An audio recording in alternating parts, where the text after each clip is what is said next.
राधे राधे। आप सभी का श्री जी के चैनल श्री जी की दासी पर बहुत बहुत स्वागत है। आशा है आप सब बिल्कुल अच्छे होंगे और मेरे द्वारा सुनाई गई सभी कृष्ण कथाएं आपको भगवान की भक्ति की तरफ और आकर्षित करती होंगी। तो आज मैंने सोचा कि हम भगवान की परम भक्त मीराबाई के बारे में कुछ सुने। जैसा कि हम सब जानते हैं, मीराबाई कलयुग में हुई, पर क्या आपको पता है मीराबाई की भक्ति भगवान के साथ सिर्फ कलयुग की ही नहीं थी। मीराबाई भगवान श्री कृष्ण के साथ द्वापर युग से जुड़ी हुई थी। तो चलिए शुरू करते हैं। माधवी नाम की छोटी सी लाली, जिनके पिता का देहांत बचपन में ही हो गया था। अब उनकी माता ने उनका विवाह बहुत छोटी आयु में कर दिया। उस जमाने में ब्याह तो जल्दी किया जाता था, पर गौना बाद में होता था।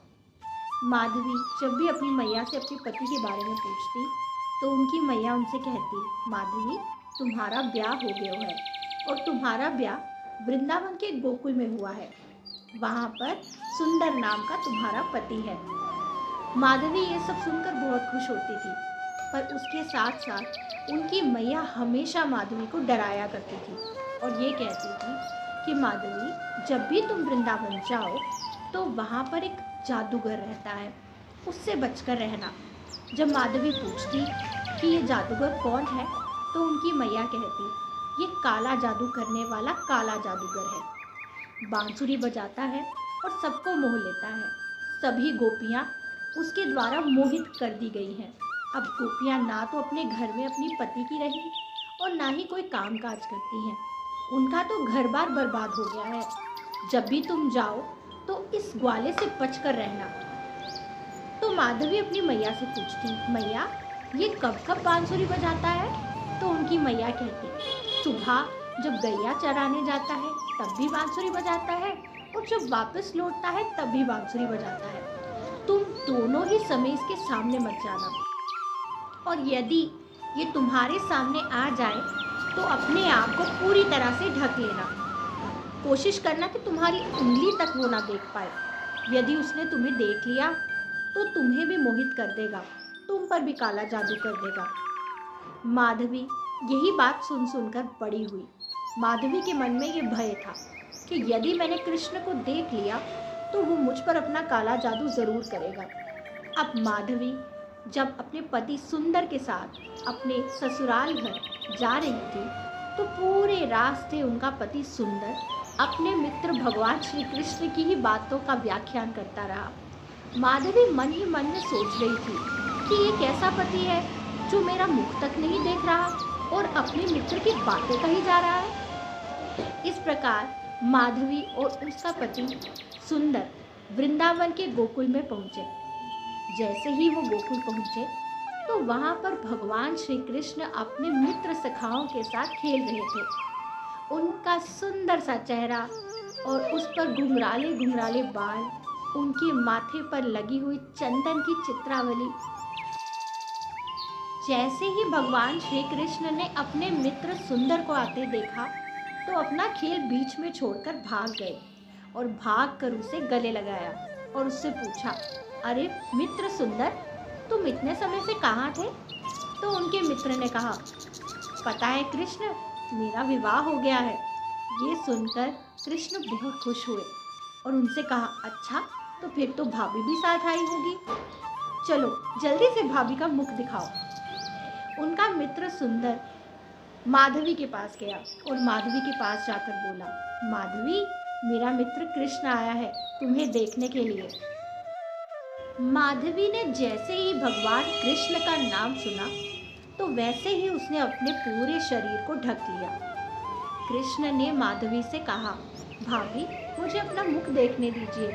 पर माधवी ने भगवान कृष्ण की एक ना सुनी और पूरी कोशिश की कि उसकी एक उंगली भी भगवान ना देख पाए। उसके बाद जब माधवी अपने ससुराल गई तो उसने देखा कि पूरे वृंदावन के लोग हर समय कृष्ण की ही बात करते हैं। माधवी जहाँ से गुजरती वहाँ पर भी कृष्ण की बातें होती और यहाँ तक कि माधवी के खुद के घर में भी कृष्ण की ही बातें होती। तो माधवी ये सोचती कि मैं तो सोचती थी सिर्फ मेरे पति ही कृष्ण के लिए पागल हैं, पर यहाँ तो पूरा वृंदावन कृष्ण के लिए पागल है। कुछ समय बाद कृष्ण के कहने पर जब गोवर्धन की पूजा की गई और इंद्र देवता कुपित हो गए, तब वृंदावन के सभी लोग अपनी जान बचाने के लिए यहाँ वहाँ भाग रहे थे। भयंकर तूफान आ रहा था। उसी सब में माधवी भी अपनी जान बचाकर भाग रही थी। भागते भागते माधवी का घूंघट उनके सर से गिर गया। जैसे ही उनका घूंघट उनके सर से गिरा तो माधवी की नज़र पड़ी भगवान श्री कृष्ण की उंगली पर, जिसने गोवर्धन पर्वत को उठाया था।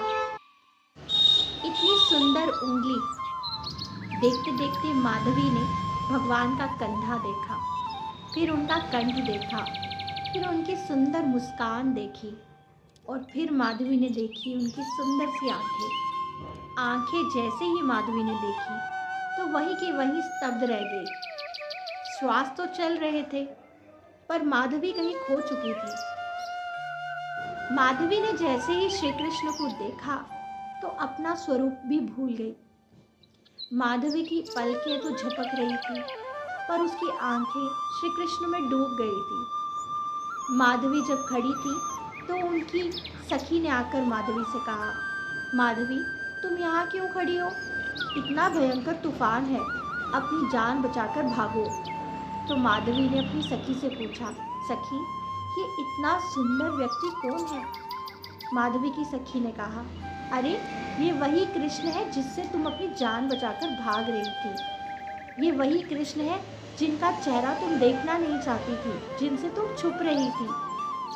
जैसे ही माधवी को पता चला कि ये वही श्री कृष्ण थे तो माधवी ने अपनी मैया को याद करके कहा, मैया तुमने ये क्या किया? इतने सालों मुझे भगवान श्री कृष्ण के दर्शन करने से वंचित कर दिया। इतने समय तक मैं इनसे छुपती रही, मैं इनके दर्शन नहीं कर पाई। मैं कितनी अभागी हूँ। माधवी ने कहा, मैया जिस लोक लाज को ध्यान में रखते हुए तुमने मुझे अपने आप को ढकने के लिए और कृष्ण को अपना दर्शन ना देने के लिए कहा था, उसी लोक लाज को त्याग कर अब मैं इस कृष्ण को प्राप्त करूंगी, इसकी भक्ति करूंगी। कहते हैं कि यही माधवी मीराबाई के रूप में आई। अब मीराबाई की भक्ति और प्रेम के लिए तो आप सब उन्हें जानते ही होंगे। तो अंत में मैं यही कहूँगी कि हम मीराबाई के जैसा प्रेम और भक्ति भाव तो कभी भी नहीं रख सकते, पर हम भगवान से प्रार्थना ज़रूर कर सकते हैं कि हमें भी मीराबाई जैसी भक्ति और प्रेम भाव दीजिए। आशा है आप सबको मेरे द्वारा कही गई ये कथा अच्छी लगी होगी। राधे राधे।